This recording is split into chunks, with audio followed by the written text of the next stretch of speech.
Hello everyone, আজকে দেখাবো কিভাবে আপনার মোবাইল ডিভাইসের মাধ্যমে আপনার নেটওয়ার্কে থাকা অন্য কোনো ডিভাইসের পিন চেক করতে পারবেন। মানে আপনার ডিভাইসটি নেটওয়ার্কে আছে কিনা, অ্যাভেলেবেল আছে তো দেখে নেওয়া যাক।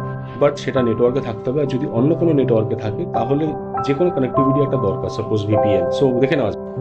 ফার্স্ট প্লে স্টোর ওপেন করুন, এখানে সার্চ করুন PING, ping space IP, ping IP network utility. এই অ্যাপটি আপনি ডাউনলোড করে নিন, করে ইনস্টল করে নিন। এবার ওপেন করুন। এখানে আপনি যে আইপিটি পিং করতে চান সেই আইপিটিকে আপনাকে এন্টার করতে হবে। আপনি এটাকে ক্রস করে দিন, টাইপ করুন 192। সাপোজ আমি আমার ল্যাপটপের বা আমি আমার কোনো মেশিনের আইপিকে চেক করছি, 68.0.106 পিং। দেখুন পিং রেজাল্ট শো করছে। আপনি যদি আমার অন্য কোনো পিসিকে কানেক্ট করতে চান, আমি যখন আইপিটা চেঞ্জ করে দিলাম, পিং প্রেস করলাম, তার মানে মেশিনটি এই মুহূর্তে আমার নেটওয়ার্কে নেই। এরকম আরও টেক টিপস পাওয়ার জন্য আপনি আমার চ্যানেলটি ফলো করুন। Thank you.